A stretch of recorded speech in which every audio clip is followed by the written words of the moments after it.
평안하시죠? 3월 6일 매일 예배 하나님 앞에 기도함으로 시작합니다. 매일매일 저희들의 삶에 은혜를 베풀어 주신 하나님 감사합니다. 어제도 그 은혜로 살았고 오늘도 그 은혜로 살 것입니다. 특별히 최근에 예수님께서 십자가를 지고 걸어가신 그 길들을 제가 요한의 기록으로 묵상하고 있습니다. 하나님이 아들을 세상에 주셨고 그 아들은 우리를 위해 생명을 주십니다.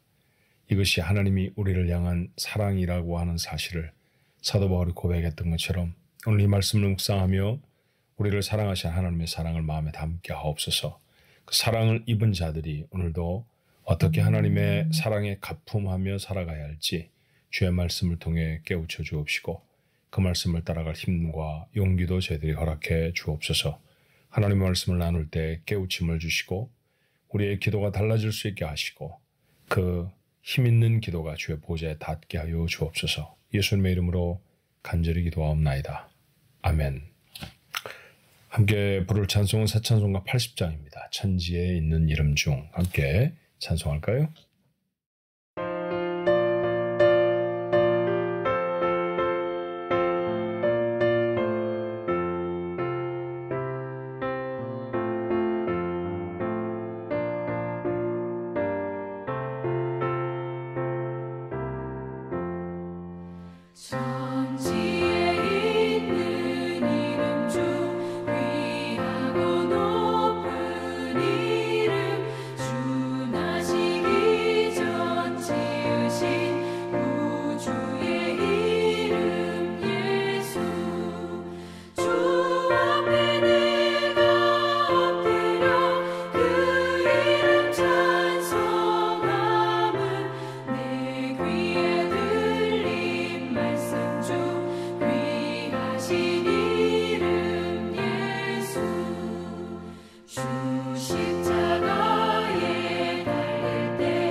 오늘 주시는 하나님의 말씀 요한복음 18장 28절로 40절까지의 말씀입니다. 요한복음 18장 28절로 40절의 말씀 우리 한 목소리로 같이 한번 읽어봅니다. 그들이 예수를 가야바에게서 관정으로 끌고 가니 새벽이라. 그들은 더럽힘을 받지 아니하고 유월절 잔치를 먹고자 하여 관정에 들어가지 아니하더라. 그러므로 빌라도가 밖으로 나가서 그들에게 말하되 너희가 무슨 일로 이 사람을 고발하느냐. 대답하여 이르되 이 사람의 행악자가 아니었더라면 우리가 당신에게 넘기지 아니하였겠나이다. 빌라도가 이르되 너희가 그를 데려다가 너희 법대로 재판하라. 유대인들이 이르되 우리에게는 사람을 죽이는 권한이 없나이다 하니 이는 예수께서 자기가 어떠한 죽음으로 죽을 것을 가리켜 하신 말씀을 응하게 하려 함이라라. 이에 빌라도가 다시 관정에 들어가 예수를 불러 이르되 내가 유대인의 왕이냐? 예수께서 대답하시되 이는 내가 스스로 하는 말이냐? 다른 사람들이 나에 대하여 내게 한 말이냐? 빌라도가 대답하되 내가 유대인이냐? 내 나라 사람과 대제사장들이 너를 내게 넘겼으니 내가 무엇을 하였느냐? 예수께서 대답하시되 내 나라는 이 세상에 속한 것이 아니니라. 만일 내 나라가 이 세상에 속한 것이었더라면 내 종들이 싸워 나로 유대인에게 넘겨지지 않게 하였으리라. 이제 내 나라는 여기 속한 것이 아니니라. 빌라도가 이르되 그러면 내가 왕이 아니냐? 예수께서 대답하시되 내 말과 같이 내가 왕이니라. 내가 이를 위하여 태어났으며 이를 위하여 세상에 왔나니 곧 진리에 대하여 증언하려 함이로라. 무릇 진리에 속한 자는 내 음성을 듣느니라 하신대 빌라도가 이르되 진리가 무엇이냐 하더라. 이 말을 하고 다시 유대인들에게 나가서 이르되 나는 그에게서 아무 죄도 찾지 못하였노라. 6월절이면 내가 너희에게 한 사람을 놓아주는 전례가 있으니 그러면 너희는 내가 유대인의 왕을 너희에게 놓아주기를 원하느냐 하니 그들이 또 소리질러 이르되 이 사람이 아니라 바라바라 하니 바라바는 강도였더라. 아멘. 예수님은 체포당하셔서 처음에는 대제사장의 집으로 끌려가십니다. 아마 종교재판이라는 것을 했던 것 같죠? 그러다가 이제 오늘 본문에 이르면 다시 그 예수님을 관정으로 끌고 갔다고 했습니다. 관정은 그 당시에 총독이 사물을 보는 곳이고 이스라엘 백성의 행정적인 그런 일들을 처리하는 곳이었겠죠. 법정의 역할도 했습니다. 그들이 그곳에 예수님을 끌고 간 것은 보통으로 말하자면 재판을 받겠다라고 하는 얘기죠. 새벽에 끌고 갔습니다. 대단한 열심이 있죠. 이유가 무엇이었을까요? 31절은 이렇게 말합니다. 빌라도가 묻죠. 이 사람 내가 재판할 내용이 아니라 너희들이 재판해야 할 것 같다 라고 얘기했을 때 유대인들은 이렇게 대답합니다. 유대인들이 이르되 우리에게는 사람을 죽이는 권한이 없나이다.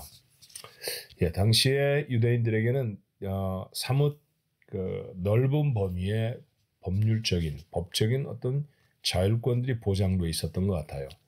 왜냐하면 로마 사람들이 이스라엘 사람들을 다스리기에 그들은 너무 종교적이었습니다. 종교적으로 여러 가지 일들을 규정해야 하는 것이죠. 그런데 그것들을 로마 사람들은 잘 알지를 못했어요. 그래서 저들 속에 있는 풍속과 또 종교에 관한 것들은 그러면 너희들 알아서 해라 라고 허락을 해준 범위들이 다른 지배하는 국가 민족들보다는 좀 유대인은 넓었던 것처럼 보입니다. 그럼에도 불구하고 유대인들이 예수님을 끌고 빌라도에게 찾아온 까닭은 무엇이냐 하면 그들이 말하는 것이죠. 사람을 죽이는 권한이 없나이다. 맞아요. 어떤 법률로 누구에게 법을 주어서 구류를 하게 할 수도 있고 또는 감옥에 가둬놓을 수도 있겠습니다만 그런데 사람을 죽이는 것은 로마의 허락을 받아야만 했어요. 그러니까 사형 집행은 로마 관리가 허락을 해야 가능했다라고 하는 일이죠. 자, 그렇다고 하면 유대인들의 의도가 분명하지 않습니까? 예수님을 관정으로 끌고 온 것은 재판을 해서 이 사람이 무엇을 잘했고 무엇을 잘못했고 시시비비를 가리고자 하는 것이 아니었습니다. 이미 결론은 나 있었죠. 이 사람은 죄인이고 그리고 그에 상응하는 벌은 사형입니다. 그런데 우리가 그것을 언도할 수 없으니 당신이 언도해 주십시오 라고 하는 것으로 그들은 예수님을 데리고 법정에 관정으로 들어왔습니다. 그들이 지금 누구를 죽이려고 하는 것인지 그들은 알고 있었을까요? 하나님의 아들을 죽이는 것입니다. 하나님의 아들을 죽이려고 하는 의도로 관정으로 끌고 갔다고 하는 것, 그것은 절대로 가벼운 죄가 아닐 거예요. 대단한 죄입니다. 엄청나게 큰 죄입니다. 그런데 오늘 28절의 말씀은 이렇게 기록하고 있죠. 그들이 예수를 가야바에게서 관정으로 끌고 가니 새벽이라. 그들은 더럽힘을 받지 아니하고 유월절 잔치를 먹고자 하여 관정에 들어가지 아니하더라. 유월절 예식이 얼마 남지 않았습니다. 유대인들의 큰 명절의 하나이죠. 그런데 대제사장이나 유대 사람들 속에서 영적으로 지도하라고 세워진 사람들에게는 이방인과 접촉하지 않아야 한다라는 묵계가 있었어요. 이방인과 접촉하면 자신이 부정을 탄다고 생각했고 하나님 앞에 나와서 유월절을 지키지도 못하고 유월절을 지키려고 하는 백성들을 인도해내지도 못한다라는 것이죠. 자, 그래서 이방인이 살고 있는 관정, 이방인은 다시 말하면 유다의 총독으로 와 있는 로마 사람 빌라도입니다. 그 빌라도와 접촉하지 않으려고 관정에 들어가지 않았다라는 거예요. 자, 생각해 보면 이미 그들은 마음으로 큰 죄를 짓고 있지 않습니까? 어떤 이를 죽이려고 작정했습니다. 그런데 그 어떤 이는 심지어 하나님의 아들이십니다. 세상에 그것보다 더 큰 죄가 어디 있을까요? 그런 죄를 이미 갖고 있는 사람들이 우리가 유대인인데 이방인과 접촉하지 않아야 돼라고 하는 이 형식적인 잘못, 형식적인 제도를 어기지 아니하려고 관정에 들어가지 않았다는 것이죠. 성경은 이런 태도를 외식이라고 말합니다. hypocrite라고 영어 성경은 번역했고요. 우리가 일상에서 사용하는 말로 바꿔 말하면 위선이라고 표현하는 게 더 맞겠죠. 외식, 위선 맞습니다. 속과 겉이 다르다라는 것이에요. 예, 오늘 이 말씀은 우리에게 큰 도전이 되는 말씀이 아닌가 싶습니다. 예수님의 죽음의 즈음에서 가장 종교적이라고 했던 유대인들이 보였던 이 외식적인 모습, 이 모습은 아프게 우리를 고발하지 않은가 하는 생각이 듭니다. 우리는 예배드리는 자리에 서지요. 그런데 여러분, 마음으로 가득한 죄를 가지고 하나님 앞에 나오면서도 형식적으로는 다 덮고 있죠. 형식적으로 기도하고, 형식적으로 찬송하고, 형식적으로 설교를 듣고 예배 한 시간을 지나갑니다. 그런데 내 속에 있는 죄를 덜어내거나 해결하려고 하는 의지는 우리에게 조금도 없다고 하면 도대체 이곳에 예수님을 죽이려고 했던 유대인들과 무엇이 다르다는 말입니까? 일상을 통해서도 우리는 점검할 수 있잖아요. 우리는 세상 속에 살면서 세상 사람들이 저지르는 죄악 속에 푹 빠져 살 때가 참 많습니다. 누군가를 향해서 집요한 미움을 가질 수도 있고요. 그리고 저들이 빠져있는 탐욕 가운데 있을 수도 있습니다. 그리고 거친 말들로 누군가의 마음을 상하게 할 수도 있죠.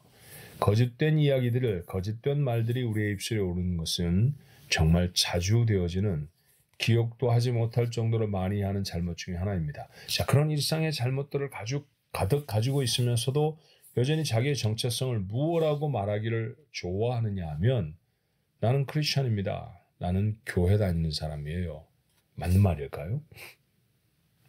정말 자신의 삶에 더 구체적으로 표현되고 있는 죄악들을 내려놓지 않고도 우리는 하나님의 사람이라고 말할 수 있는 사람이겠습니까? 우리가 하나님 앞에 드리는 예배를 가만히 생각해 보십시오. 예배당에 들어와서 자리에 앉으면 여러분이 먼저 하도록 늘 교회가 여러분에게 권고하는 것 중에 하나는 회개이죠. 거룩한 예배를 드리며 하나님의 은혜를 우리의 삶에 담기를 바라면서 우리는 왜 회개부터 할까요? 예, 우리가 죄인이라고 하는 사실이 먼저 고백되어져야 하는 것이고요. 그리고 그렇게 고백된 죄를 주께서 사해 주시기를 간절히 바라는 것입니다. 그렇게 깨끗해진 사람이 나아가 예배하는 것이어야 하죠. 의식이 있게 살아가는 것과 의식이 없이 존재하는 것은 정말로 달라요. 응급실에 실려온 환자를 판단하는 기준 중에 중요한 하나는 이 사람이 의식이 있는가 의식이 없는가 하는 것입니다. 의식이 있는 환자와 의식이 없는 환자를 치료하는 방법은 사뭇 다르죠. 우리가 그리스도인이라고 하는 의식을 가지고 세상을 살아가는가 아니면 도대체 그런 의식도 없이 살아가는가는 우리의 삶에 굉장히 중요한 구분이 되어질 것입니다. 우리는 죄를 벗어버리는 사람이어야 합니다. 속과 밖이 다른 사람이 아니어야 합니다. 마음으로는 가득한 죄를 안고 있으면서 겉으로 종교인인 척 성경이 말하고 있는 뼈아픈 지적, 외식하는 자가 되어서는 안 되죠. 그 외식의 모습은 예수님의 십자가 앞에까지 저들의 죄악이 마치 파도처럼 몰려와 몰아가고 있다는 사실을 놓치지 않아야 합니다. 오늘 이 나는 예수님의 십자가에 못 박은 사람과 같지 않아 라고 말할지 모르겠습니다만 저들이 가졌던 태도와 저들이 살고 있던 삶의 모습은 우리도 여전히 그렇게 살아갈 수 있는 모습이라는 사실을 우리는 인정할 수밖에 없죠. 다시 맞는 하루입니다. 우리의 안과 밖이 같은 삶을 살아갈 수 있으면 좋겠습니다. 우리의 속에 여전히 죄악이 있고 우리의 삶에 아직 정돈되지 못한 죄악의 습관들이 있다고 하면 하나님 앞에 한번 간절히 기도해 볼까요? 그리고 그 죄를 끊어버리기를 애쓰며 노력하는 오늘 하루가 됐으면 좋겠습니다. 그렇게 내가 예배하기에 합당한 사람으로 하나님을 아버지라고 부름에 부끄러움이 없는 존재로 살아내는 삶, 그것이 다시 주신 선물 같은 귀한 하루, 이 하루를 살아가는 여러분과 제 모습이 되었으면 참 좋겠습니다. 기도하겠습니다. 종종 실패를 했을 겁니다. 우리의 속에 해결되지 않은 죄를 가지고 우리의 삶 속에 습관처럼 달라붙어 있는, 그래서 정리하지 못하는 죄악의 모습들을 가지고도 하나님 앞에 나가 예배하였던 적이, 우리는 하나님의 사람입니다 라고 스스로를 규정했던 때가 얼마나 많았을까요? 하나님, 이런 모습들이 예수님을 법정에 끌고 갔던 파렴치한 유대인들의 모습이었습니다. 저들의 모습을 보면서 어떻게 저 사람들이 저렇게 뻔뻔할 수 있지? 우리는 그렇게 말하지만 근데 그들의 모습은 바로 우리의 모습일 수도 있다는 사실을 오늘 하나님의 말씀을 통해 깨닫습니다. 하나님, 저희가 그렇게 외식적으로 위선적으로 살았던 모습이 있다고 하면 용서하여 주옵소서. 진실한 믿음의 사람이 어떻게 위선적인 삶의 모습을 살 수 있겠습니까? 우리가 하는 기도에 걸맞는 삶이 되게 하시고 우리의 마음에 하나님의 말씀을 담을 수 있는 사람으로 우리의 삶의 행동들이 나타나도록 축복해 주옵소서.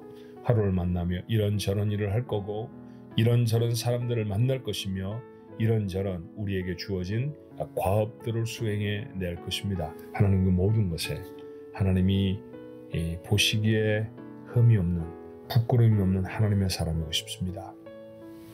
우리 안에 죄악들을 맑게 씻으시고 하나님이 원하시는 거룩한 존재들로 변화시키셔서 하나님 앞에 영광을 돌리는 우리 가족들 모두가 되도록 주님 축복해 주옵소서. 오늘 한 날도 하나님의 사람으로 살아갈 수 있도록 힘과 용기와 지혜를 더하여 주시옵소서. 예수님의 이름으로 간절히 기도하옵나이다. 아멘.